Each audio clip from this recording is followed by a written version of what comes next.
Community Radio. Let's be honest, wheelchairs are heavy, bulky, and ugly. If you carry a wheelchair in your car to take care of a loved one, you know how hard it is getting that clunky, old-style wheelchair in and out of your car. Introducing the Feather Chair Wheelchair. At 13 pounds, it's the world's lightest wheelchair. It folds in seconds and fits neatly in your trunk, backseat, or closet, so you can take it everywhere. And it's only available right here. Order yours today and get a free wheelchair case, a $50 value, yours free. The Feather Chair. The world's lightest wheelchair is just $4.99 with easy payments as low as $16 a month. Sorry, no Medicare or insurance accepted. So call right now to order yours. 800-823-5826. 800-823-5826. 800-823-5826. That's 800-823-5826. If you are trying to quit drinking or doing too many drugs, listen to me. You don't know me and we'll never meet. I had a problem like you once. I drank and used to party a little too much till it got out of control and almost ruined my life. I realized I needed help to fix my problem before it totally destroyed me. If you've tried to fix your drinking and drug problem and you know you can't do it alone, you need to call the National Treatment Advisors. They'll immerse you into a 30-day program to replace your old habits with new habits and totally change your life. And if you have PPO private health insurance, the entire program may be covered. Fix your problem right now before it gets any worse. Get clean. Call now and learn more. 877-247-1581. 877-247-1581. 877-247-1581. Attention all business owners and creative minds. Do you need a unique and personalized touch for your products? Look no further than Romika Laser Engraving and Custom Designs. I'm Ron Phillips, co-owner of Romika Designs. We offer custom laser engraving services for a variety of products, including promotional items and corporate or personal gifts. With state-of-the-art equipment and a team of skilled designers, we can engrave intricate designs on virtually any material. Whether it's a special message, a company logo, or a custom design, Romika Laser Engraving will help you make your mark. And the best part, our prices are affordable and our turnaround time is quick. I couldn't be happier with the work Romika Laser Engraving did for me. The engraving on my product was precise and exactly what I wanted. So don't wait any longer to add a personal touch to your products. Call Romika Laser Engraving and Custom Designs today at 817-400-4040 or visit our website at romikadesigns.com. We look forward to helping you make your mark. Hey travelers, do you want to save money on your next flight? Then pick up the phone and call. That's right, call, because the best prices are not online. They're with SmartFares. See, SmartFares has special deals with the airlines. When they have unsold seats, they use SmartFares to fill them. So you get airline tickets at ridiculously low prices. Our prices are too low to publish online. With the extra money you'll save, you can book another trip or treat yourself to dinner or shopping. So stop searching all of those travel sites to find the lowest price on your next flight. Let one of our SmartFares expert travel agents find ridiculously low prices for you. Call SmartFares today and get the best price on your next flight. Guaranteed. Also, save up to 50% off business and first class tickets. 855-325-1820. 855-325-1820. That's 855-325-1820.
Testing.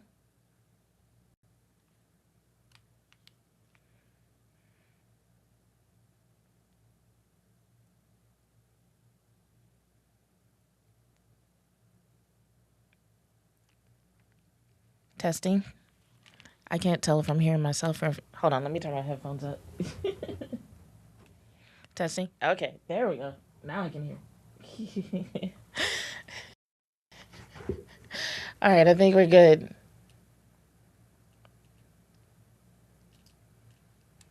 Thanks, JV. JV is always the first person to tell me if something is not going right with the stream, which I 100% appreciate. Okay, so let's hop back into what I was saying. So basically, thanks, JV. So yeah, basically, I was saying North Texas, how are y'all feeling? There's a lot going on when it comes to North Texas.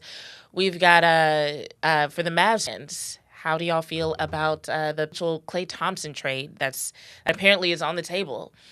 Not Anthony Davis, but Klay Thompson. Apparently, they are open to discussing it, which I don't really blame them. I know people are saying that like out of Klay Thompson and Anthony Davis, they should try to keep Klay. But here's the thing, and here's where I think Mark Cuban is being reasonable. Klay Thompson literally turned down a deal with the Lakers so that he could play with the Mavericks and play specifically with Luka Doncic, and that whole situation was blown up. And he didn't even have a say in it. You know what I'm saying? So I don't blame him for being upset. I don't blame him for wanting out. And I think it's smart and good of Mark Cuban to be like, all right, we'll give you a way out. That was not fair. So that's pretty much most of the news that's on the table for the Mavs fans. For the Wings fans, how are y'all feeling about not knowing if or when you'll have another season? There's interesting news with some of the stars, like Paige Beckers just put out a new snack with Chris Paul. So that's dope if you're into like trying new snacks or trying the new, I can't even tell if they're chips, crackers.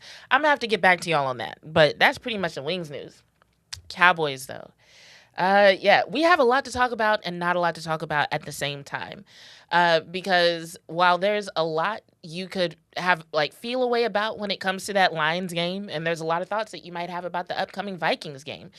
At the end of the day, whether or not it actually means anything and is worth talking about really comes down to how invested you are into seeing the Cowboys make the playoffs at this point. So CG said, to be fair, the whole team and fan base got upset. I'm assuming that's about the Luka Doncic trade. Yeah, 100%. So when it comes to the Cowboys, y'all, I'm going to be honest with you. I forgot to even make the burn book graphic. That's how much of a non-story that loss to the Lions ultimately was. Like, if you were watching the live stream when I was doing the watch along, you know I had feelings about it as it was happening. But then going back and watching film, there wasn't anything really new. You know, sometimes you watch a game and you feel a certain way about it, or there are things that you're curious about or confused by. Then you go and watch the film and it's like, oh, that's why that happened. Or like, oh, we thought it was this, it was actually that. This wasn't that. What we saw, pretty much what it is what it is. It was what it was. And so I think that's why by the time I got to today, I was just like, oh, snap. I was supposed to do the burn book thing. And if y'all are following me on YouTube, you even saw the post where I was like, well, who do y'all think should be in the burn book? Because I was in a place where I'm like, I could name a number of people. So I wanted to see what y'all thought. And I did eventually come to a conclusion, but I want to talk about the options that y'all chose. So in the YouTube polls, you can only put 4 options. So that's why I listed 4 different options. And then I said y'all could also put in the comments who y'all thought it should be. So it was 33% for 3 different options on the poll. And this wasn't like one person voted for each. This was like several people voted. And the options that were tied were Nate Thomas, the Cowboys O-line, and the Cowboys D-line. George Pickens got no votes, and I'm so proud of y'all for that. And I'm gonna tell y'all why in a minute, but I'm so proud of y'all for nobody picking George Pickens. I love it.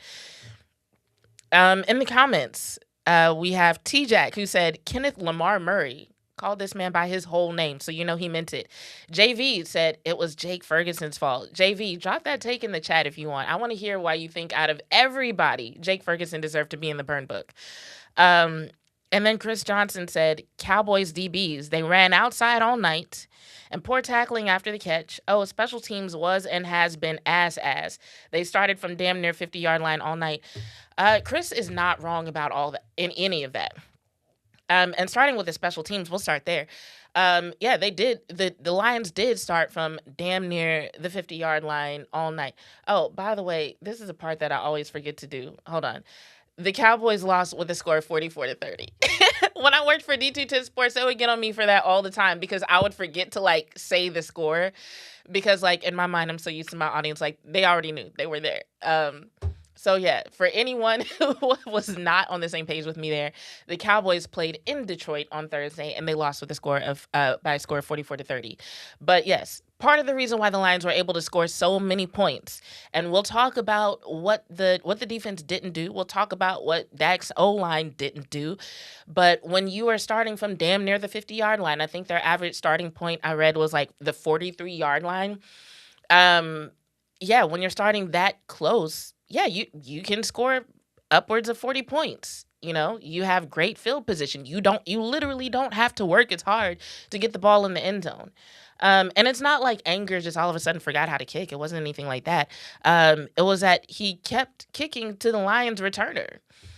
And at some point you're like, maybe try to force a touchback. I don't know what the thought was there, but on one of the kicks, I remember Aubrey actually ended up being the person to tackle the returner that put him in the ground.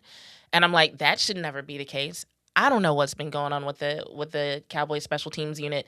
And I remember when Bones left, when it was announced that Bones left, like I was sad about it because I like him as a coach. I think he's a brilliant mind. I think he was an asset to the Dallas Cowboys.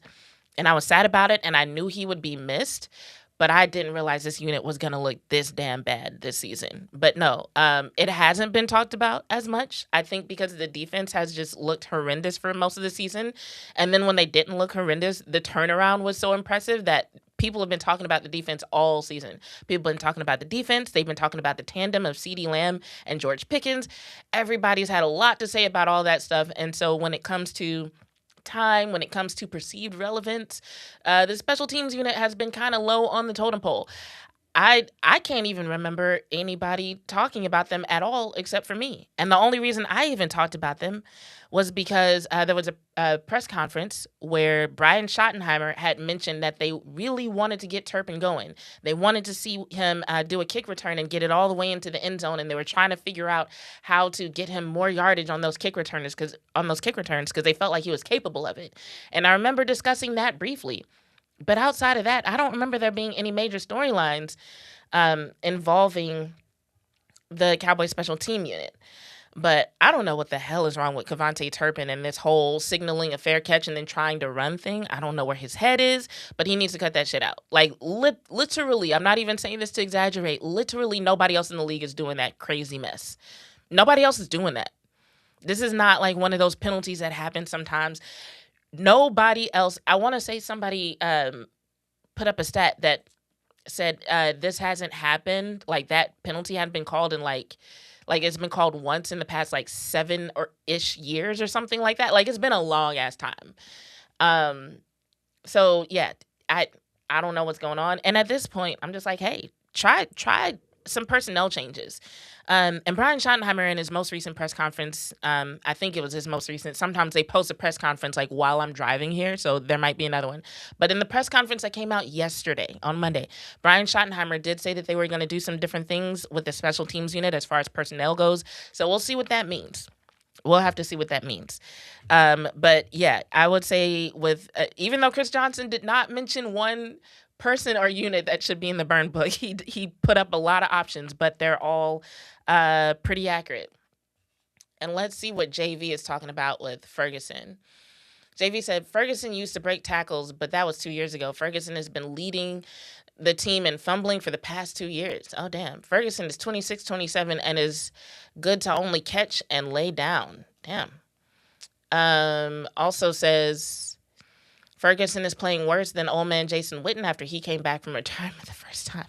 Damn, that's so rude, JV. Oh, my God.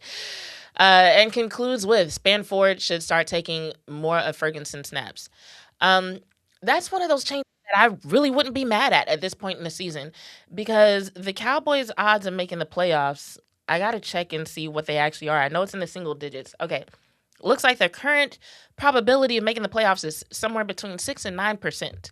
If they win out, it goes up to 54%, which is north of 50%, but still is not, enough to really rely on.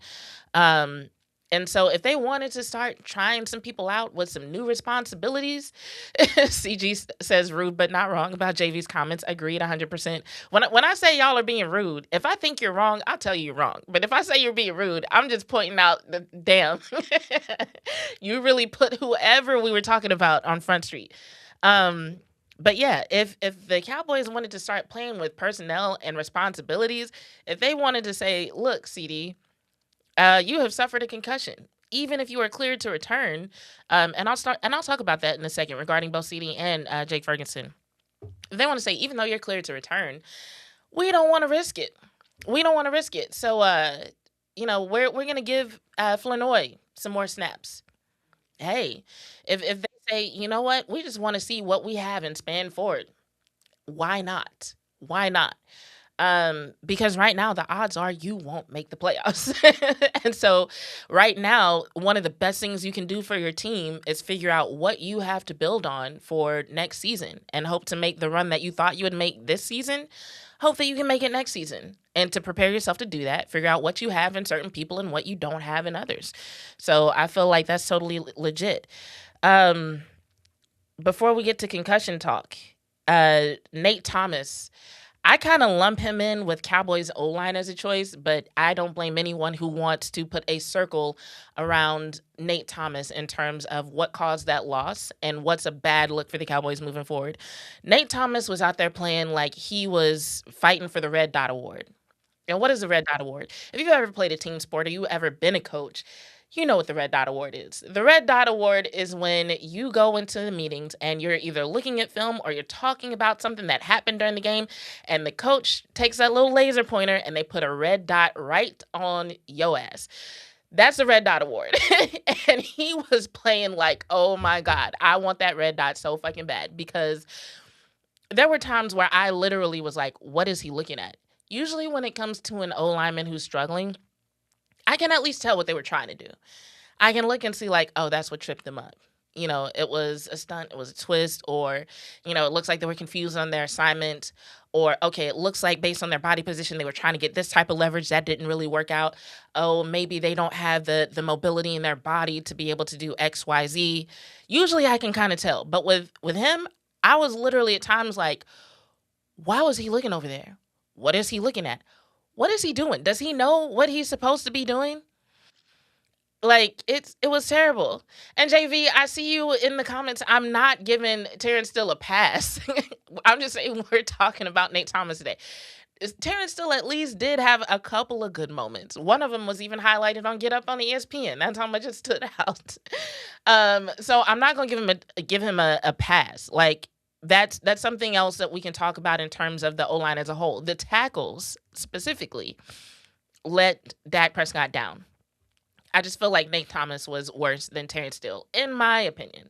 And that could be biased. That could just be me, trying to fit as much film watching into the amount of time that I had, which is usually not much. And so maybe I zeroed in on him. It could be that. But yeah, between the people who voted for Nate Thomas and the people who voted for the Cowboys O-line definitely won when it came to who my audience decided to blame. Now, Cowboys D-line, you could say some things about them. They definitely underperformed based on what I think a lot of people expect. I don't know if it was fatigue. I don't know if they just did not expect the speed and ferocity of the Detroit Lions, because it's one thing to talk about a team that is aggressive and fierce and is relentless in the way that they play. It's one thing to talk about it. It's another thing to experience it, especially after playing teams that, while they are good teams, aren't exactly playing like that. I wouldn't say the Eagles or the Chiefs or even the Raiders came with the kind of speed and intensity that the Detroit Lions were bringing to the field on Thursday night. Even what the hell is that man's name? I swear, the thing I hate most about my ADHD is how it makes me forget names. Dan Campbell, yes. Dan Campbell even said that it was the best game the Lions have played all season. So even if you tried to prepare yourself mentally for what you thought the Lions were going to bring to the table based on the film you were watching, you probably still weren't going to be quite prepared for what they actually did. And that is based on the testimony of their own coach. One of their players, I'm trying to remember which one. Hold on, I'm scrolling through my notes here. But I know one of their players like basically broke a record. Hold on, let me see if I can find it.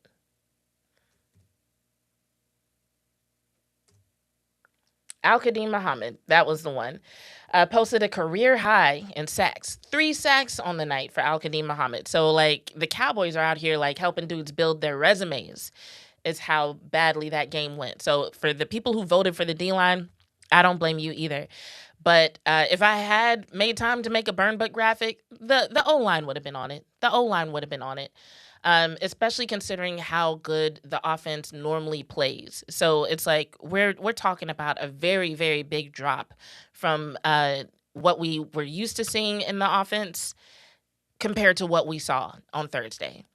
And so that's why I agree with the people who voted for the O-line. So before I speak more on that, I do want to talk about why I'm proud of the people who did not vote for George Pickens. And the reason why is because after that game, it felt like national media members got together and were like, let's talk shit about George Pickens and see what happens. I don't know why. It started with Richard Sherman. And I say it started with him because, one, he did the Amazon postgame show, so he was the first person to really do it. And 2, even on other shows where I saw people bring it up, they didn't seem to bring it up on their own volition. It was brought up like, hey, Richard Sherman said this. How do other former players? It was like Richard Sherman started it, and then other people kept it going, but it might not have ever started had Richard Sherman not gone on a rant what he felt George Pickens should be doing or should be bringing to the table. So I'll speak really quickly on the one play that went viral. In my opinion, it did not look as catchable as people made it seem. And it was one of those situations where George Pickens could have, made a show of making an attempt if he really wanted to, just to appease people. But I think he looked at the situation and saw that that wasn't going to turn out well, no matter what he did. And so he decided not to risk another penalty. He decided not to put his body at risk, considering that CD was already injured. And he just let the ball fall. And why do I say that? Because every time I looked at the clip, and I looked at the broadcast view, and then I looked at the All-22 view. As that ball is coming down, you see him and the 2 defenders who were double-teaming him, they all look to the right, which says to me that while everybody keeps saying that ball was catchable, that ball fell somewhere to the right, meaning George Pickens would have had to go through or around that defender that was to his right in order to catch that ball.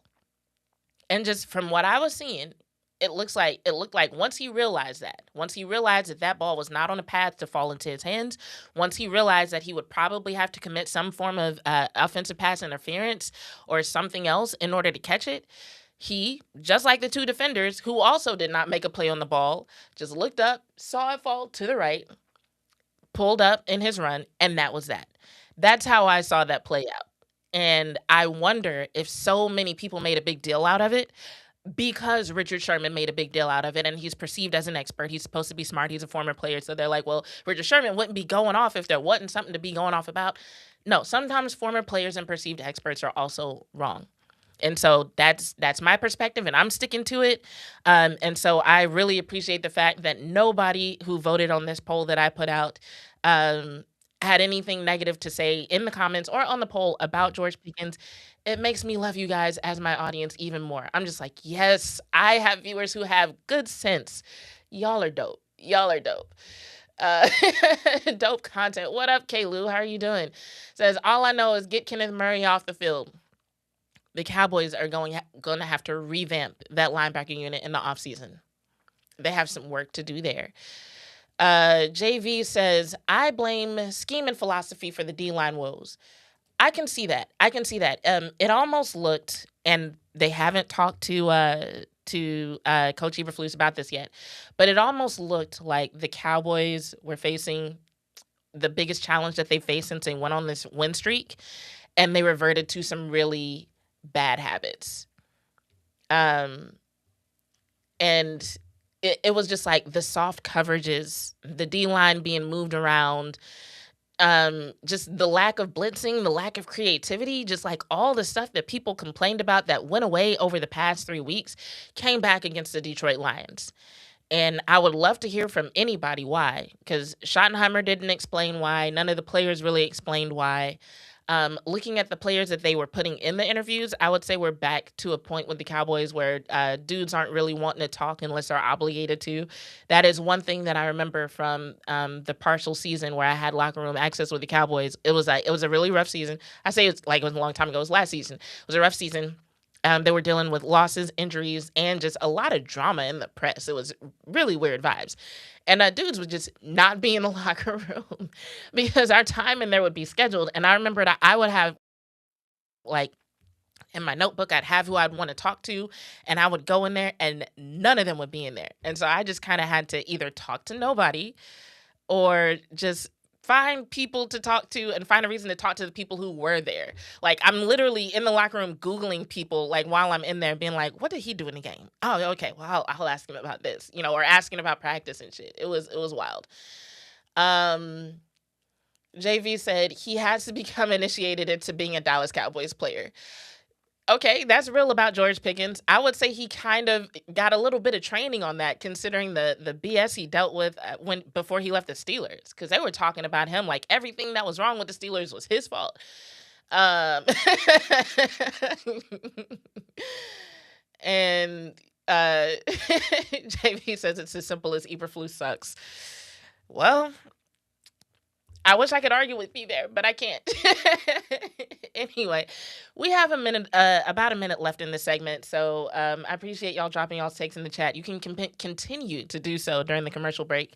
After we come back from the break, we might do a little read and react, maybe. But what we're really going to talk about is we're going to talk about the FIFA World Cup that's coming to North America in summer of 2026. So Dallas is one of the host cities, so we have some stuff to talk about regarding that. And I have a little bit of information for y'all. Nothing major, but if you are, well, I know my audience. I know y'all are NFL fans. And so if you're wanting to come on this journey with me and cover the FIFA World Cup and the weeks leading up to it, and you've been looking at things and been like, I need somebody to explain this to me like I'm 5. Well, guess what? I'm your girl. I was a substitute teacher for a little while, so I am prepared to explain it to you like you're all 5. So when we come back from the commercial break, we'll talk about that. JV says to K. Lou, we have the LB whisperer. They've been saying that since his hire. Oh, my God. Yeah, he whispering all right, because whatever he trying to get them to do, they don't seem to be hearing it. But anyway, yeah, when we come back, we'll talk about the upcoming FIFA World Cup. And if y'all leave anything in the chat during the break, I'll address those too. And yeah, we'll be back.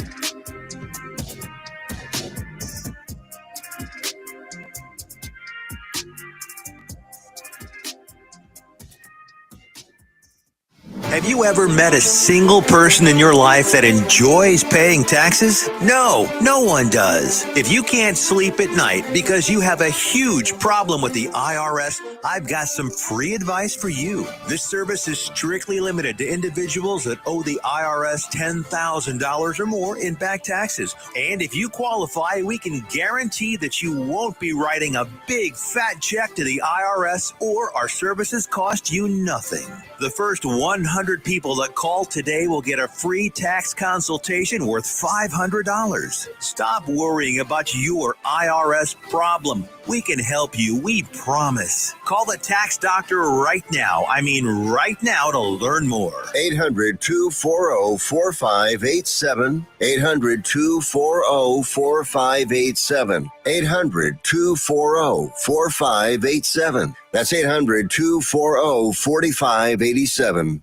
Why have thousands of aspiring authors teamed up with Christian Faith Publishing to publish their book? Because Christian Faith Publishing is an author-friendly publisher who understands that your labor is more than just a book. We provide authors freedom and flexibility throughout the publishing process, professional book editing, award-winning design, and some of the highest royalty structures in the publishing industry. And as always, you will retain 100% of the rights to your book. I was looking to find a company that I could trust, one that assisted in the editing process completely. The most important qualities that I was looking for was a publisher who was honest and upfront, no hidden costs or fees, and owning the rights to my own work. Christian Faith Publishing will publish, market, and sell your books in all major bookstores, online booksellers, as well as specialty Christian bookstores. Call for your free author submission kit. 800-978-4812. 800-978-4812. 800-978-4812. That's 800-978-4812.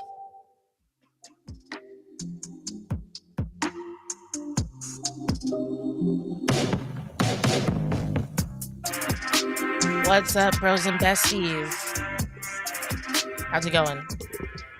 I had to do something else with the audio, so let me know if y'all can hear me in the chat. So I had to look up, just for kicks and giggles during the break, I had to look up why is Matt Eberflus called the linebacker whisperer? And so I Googled it just to see.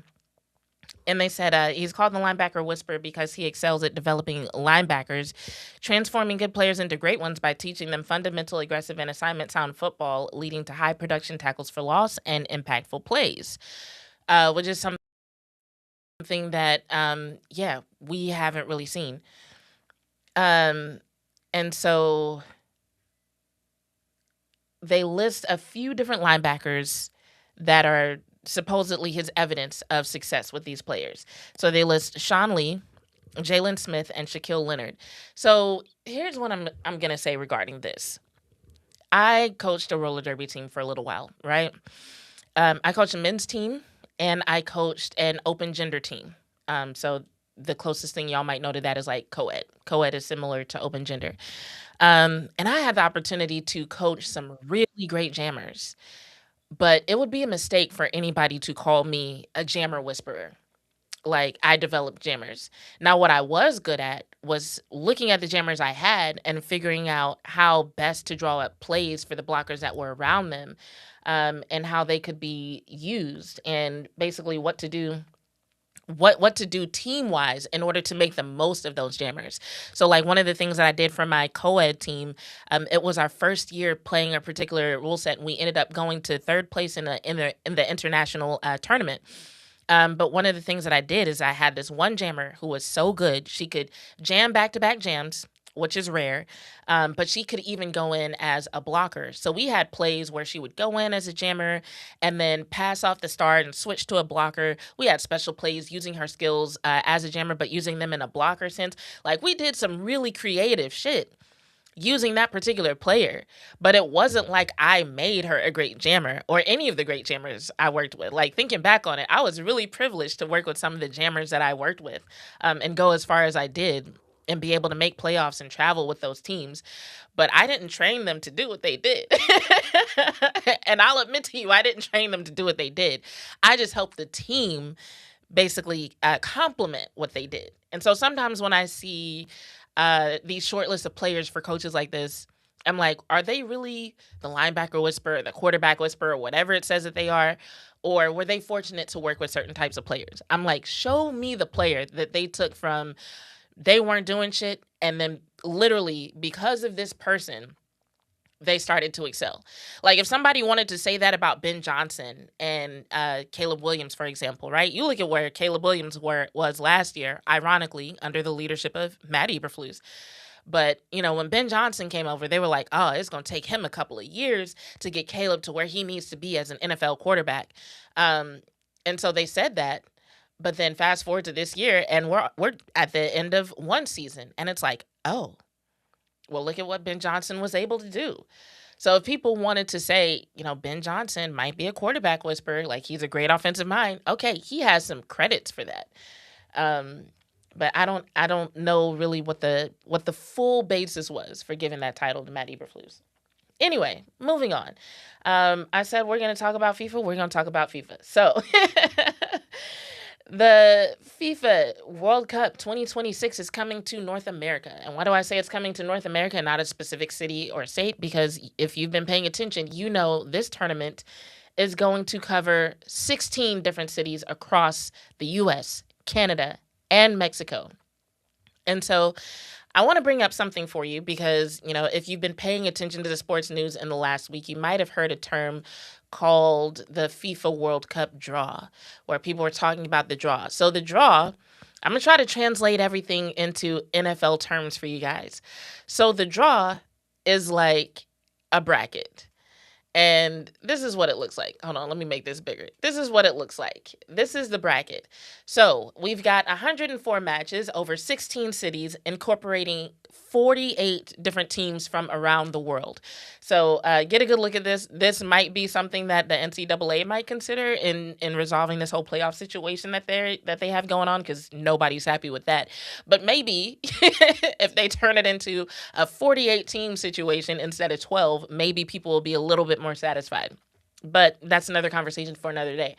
But today, yes, well, this didn't happen today, but today we're discussing the 104 matches that will take place across 16 cities with 48 teams. And you'll hear people say things like, this is the largest World Cup ever. And they're saying that because it literally is. Like in the past, the World Cup has been 32 teams. And the top two teams from each group are the ones that end up going on to the single elimination portion of the World Cup. This year, they're taking 48 teams total, and it's going to be 32 teams that end up making the elimination portion, or the single elimination portion. So you're going to have the top two from each group like normal, and then they're going to have 8 third-place teams, which the third-place situation gets complicated. So I'm going to tell y'all like this, because I've even listened to other people talk about it, people who have covered soccer longer than I have, and even they just feel like it's a lot. There's almost 500 different combinations for how these third-place teams could shake out because of the fact that you have 12 groups, and you've got to take like 8 third-place teams from among those 12 groups, and there's different things that they're considering. So kind of think of it as like what the NFL onside kick rule was this year, where it's like everybody knew that the onside kick rule had changed. Everybody had kind of read it. But then when it came time to actually implement it, a lot of fans were like, what is this? And even coaches and players were kind of like, we don't really understand how this is supposed to work. Yes, we knew it was going to happen, but we don't really totally get it. So it's kind of like that. When it comes time to seed these third place teams and decide who's going to move on to the single elimination portion, the FIFA governing body, they got that. Like, that's going to be one of those things that's just hard to predict in advance, but they have a whole system for determining it. So like, they got it. Just know there's almost 500 different combinations. And you'll hear about who's going to qualify for that particular portion closer to the day. All right. JV says Jerry Jones most likely. Oh, he's talking about Eberflus. We'll get back to that. So let's see. What else do we need to know? So 3 things that you need to know if you're an NFL fan that wants to follow the FIFA World Cup. And I'll say that these are 3 things that you need to know for now. I could very well come to y'all next week or the week after that with 3 more things that y'all need to know, because I look at this as we're going on this journey together. Like, have I watched soccer? Yes. Do I follow it closely? Definitely not like I follow the NFL. So do I want to cover this? Absolutely. But I'm not going to drop every single bit of knowledge on y'all in the first episode where I talk about this. So we'll call this part 1 of the 3 things that you need to know as an NFL fan who wants to follow the FIFA World Cup. So these are the absolute basics. So 1 is what I just told y'all. We've got 16 cities. We've got 48 teams. We've got 32 teams that are going to go into the single elimination round. And this is a global national team tournament that's held every 4 years. And the 2026 one is expanded. So everything that I told y'all, you can consider basic number 1. And so it's the portion that I'm calling the single elimination stage is what a lot of people who cover the sport will call the knockout stage. So you have the group stages, and so that's when you have 4 teams in each group stage, and each team has to play each of the other 4 teams. So like if the 4 teams are these 4 fingers right here, the index finger has to play the middle ring and pinky finger. The middle finger has to play the index ring and pinky finger, so on and so forth, right? So that's the group stage where everybody plays each other. And then the single elimination portion is the knockout portion. And so, yeah, I feel like this is one of those things where we need the help of like Sesame Street or something. So who owns Sesame Street right now? They didn't disappear. I think last I read it was Netflix. So Netflix, if y'all could get like Elmo and Big Bird, and the count would be so into this. Get the count on this. And just help the U.S. sports fans out. Just help them get up to speed with how this is all supposed to work. We would love you for that. So basic number 2. So there's a difference between what players typically do in their professional careers and what they do with their country. So I say that to say, you can kind of think of this as like how there are players who play for a particular team on the NBA, and then they might play for Team USA. Or they might be like one of those players who plays for the NBA, but then they play for whatever country they're from that's not the USA. So the same thing happens with the World Cup. You have players who spend most of their time with their club team. So that's where you might hear like a person talking about a player from Real Madrid or Liverpool, so on and so forth, or a particular MLS team. So like there's going to be some people who might be fans of Messi who have been watching the MLS because he's been playing with the MLS in Miami. But then for the World Cup, he's going to be playing with Argentina. So you might have some Americans who are like, I'm going to root for Argentina because I'm a Messi fan, as opposed to rooting for Team USA. And that brings us to basic number 3, which is where the U.S. fits in all this. So I know sometimes, especially when the Olympics come around, Americans like to really lean into the idea of American supremacy when it comes to sport. Don't really depend on that when it comes to Team USA in the World Cup. So if you ever see the letters USMNT, like I said, I'm breaking this down for y'all like y'all are 5. So some of y'all might know this, some of y'all might not. But USMNT stands for the U.S. Men's National Team. It's basically a way of saying Team USA, but talking about the men's soccer team. And so a lot of people have been talking about how they received a favorable draw, referring to the group that they're in, and saying that, based on the group that they're in, they should make it to the knockout stage. So for any country, if you hear anybody talking about them having a favorable draw, that's what people are saying when they say that. Is that, okay, looking at where they were placed and the draw that they have, the people they'll be competing against, they'll probably make it to the knockout stage. And that's what people are saying about the U.S. men's team. However, when it comes to soccer worldwide, the U.S. is a solid but not elite soccer team. And so for most people, they're expecting the U.S. to advance from the group rounds into the knockout rounds, but not really to make a deep run in this. So there are some people who are already trying to predict who will be in the quarterfinals, and I have yet to hear a single person predict that the U.S. will be there.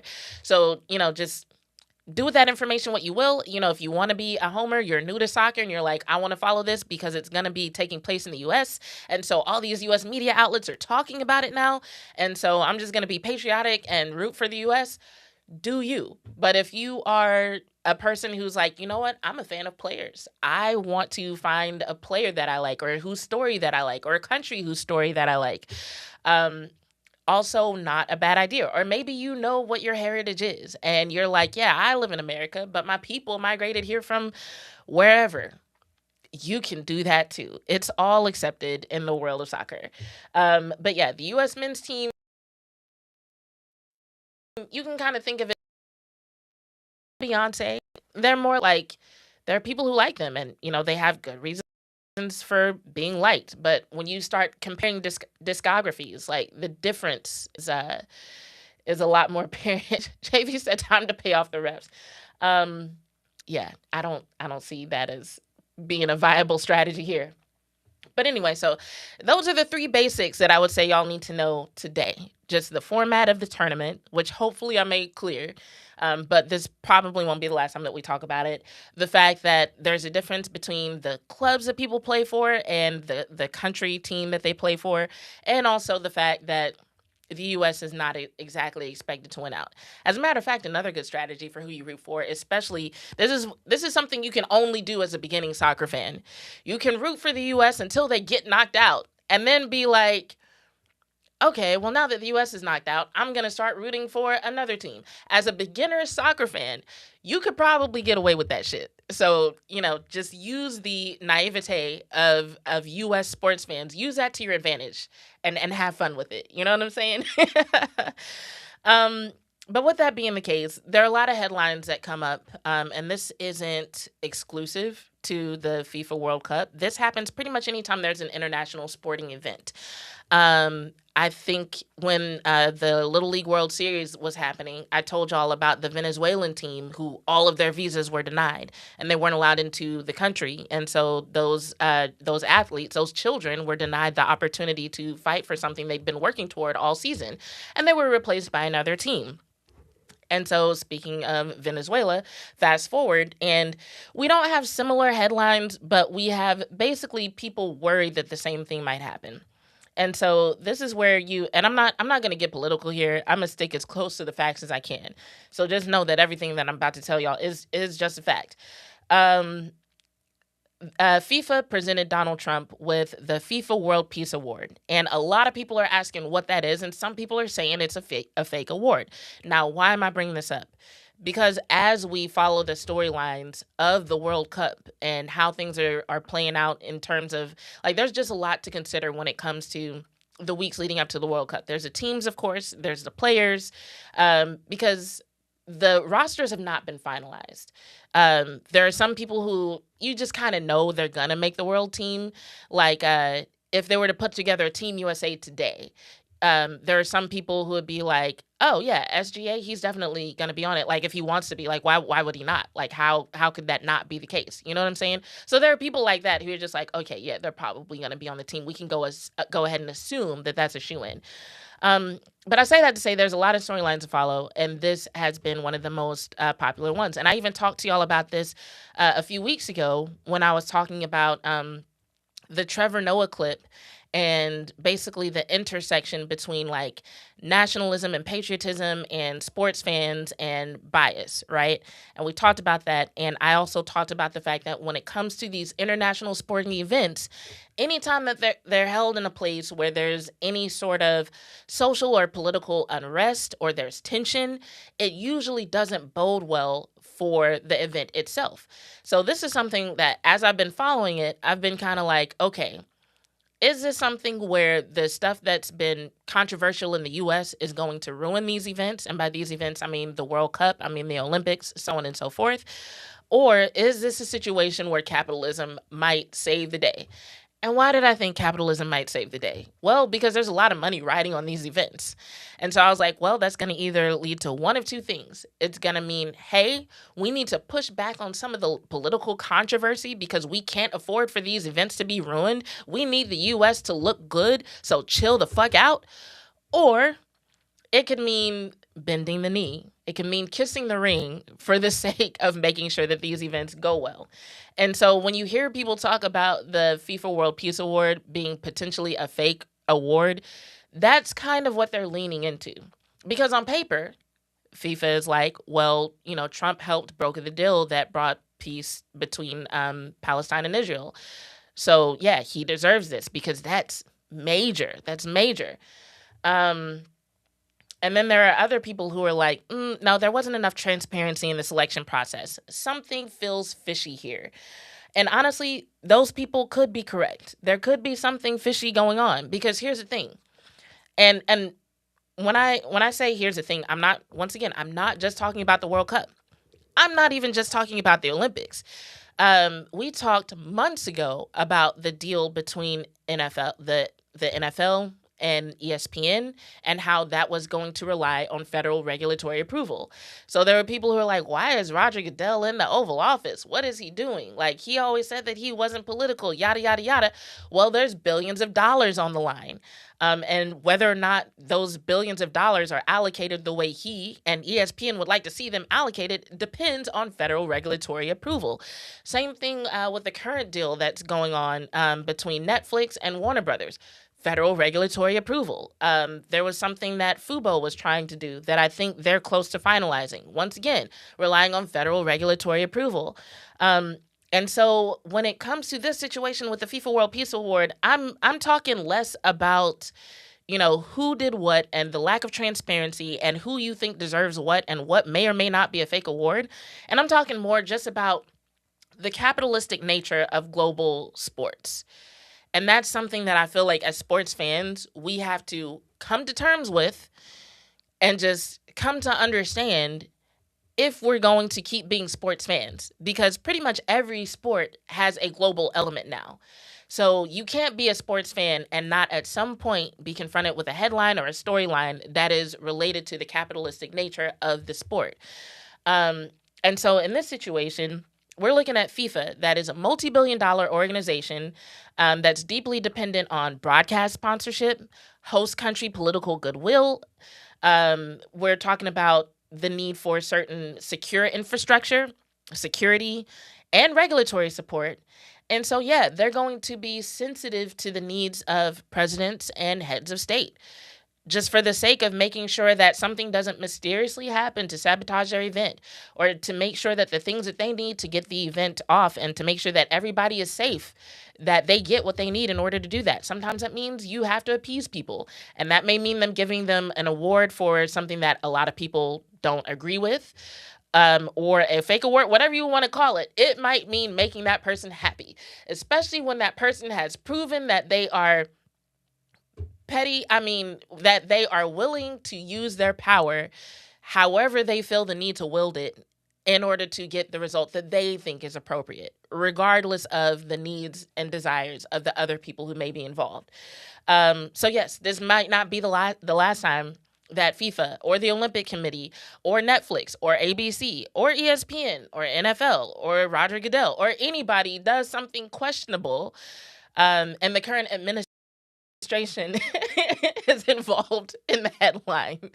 So it's like I feel like I've been saying this to y'all since I started this podcast. When shit don't make sense, follow the money. You know what I'm saying? So that's that. But yeah, so if there's anything that y'all want to know about soccer or the World Cup or about the USMNT, you can put it in the comments here. You can put it, if you're watching after the fact, put it in the comments under the video. I'll make a community post about it if y'all want to put it there. But, I just want to make sure that y'all are getting the information that y'all need to enjoy the World Cup. And we can go from there. But before I get out of here, I do want to talk about another good story. So tomorrow night, scrolling through my notes here, there's going to be a Stuart Scott documentary. It's called Boo-Yah, a portrait of Stuart Scott. It's a 30 for 30 documentary that will be airing tomorrow night, December 10th at 9 p.m. Eastern on ESPN and in the ESPN app. And this is almost as it is in sports, so it is in life, but it's less as it is in sports, and it's more like Stuart Scott was a sports figure, And I feel like if there's anything that you can take from his story, it's what you can do not only for yourself, but for the people who follow you, for the people who watch you. It's what you can do for them when you decide to live authentically. Because one of the things that I think a lot of people don't realize, because in hindsight, Stuart Scott is celebrated.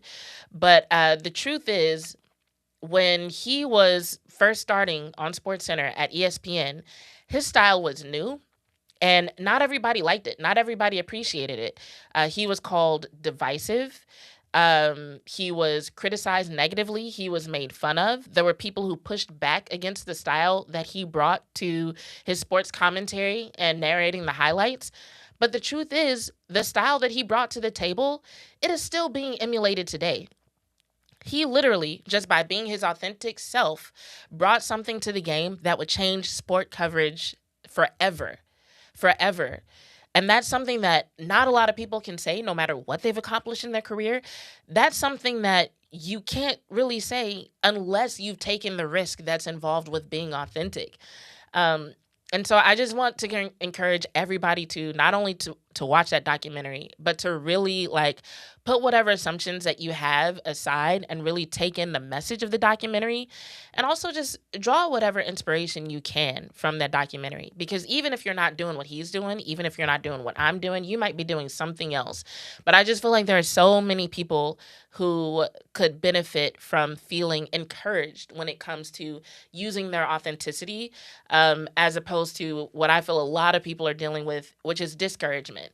And I don't even just necessarily mean that in like a political sense or a social sense. It's just like, I was talking to somebody the other night about just people who made it during YouTube's early days, who were able to build a career off YouTube. And that person was like, yeah, that channel isn't there anymore. And I was like, well, it's there. It's just very different. Like, you have to put out way more volume than any of those people did. And also the algorithm plays a big role in what people are able to do. So I was telling him about becoming a YouTube partner, and how as a YouTube partner, even though I don't make hardly any money off my YouTube videos, now there's a feature called Hype, which is only on long form videos. And this is for y'all, my audience as well. If y'all ever watch a replay of my videos, please look for this button. It's called a Hype button. But users can hype up to 3 videos a week. And basically, if you are a YouTube partner and you put out long-term content, people can press this hype button on your video, and it gives you points that basically push you. The more points you have, the more you're going to be pushed onto other people's home feeds, right? But this friend that I have, since he's not a YouTube partner, he doesn't even have that option. So YouTube is really sending the message that, like, unless you are a celebrity or unless you are some kind of influencer who can bring us an audience, you better figure it out. You just gonna have to get it out the mud, because we really don't care. Like, yeah, we'll make space for smaller creators, but if you are below a certain threshold, too bad. Sorry for you.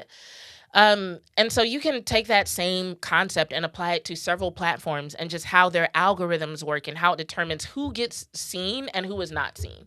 But anyway, I say all this to say, because of how those algorithms work, some people do feel pressure to fit into a certain box and make content that looks a certain way. And I just want everybody to remember that maybe the solution that's going to help you get a win and help you get somewhere, maybe it hasn't been invented yet.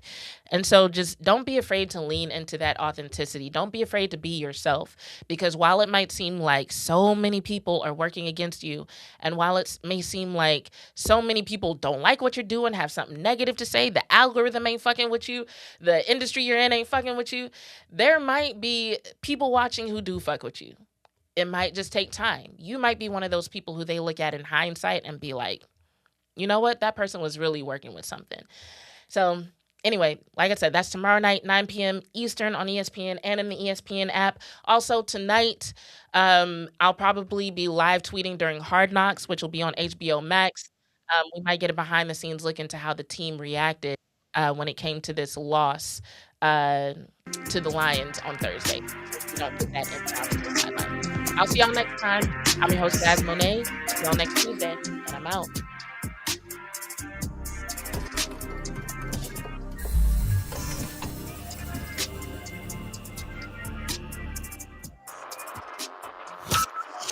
From Burleson to Venus and Grandview to Godley, this is the voice of Johnson County, Joco Community Radio.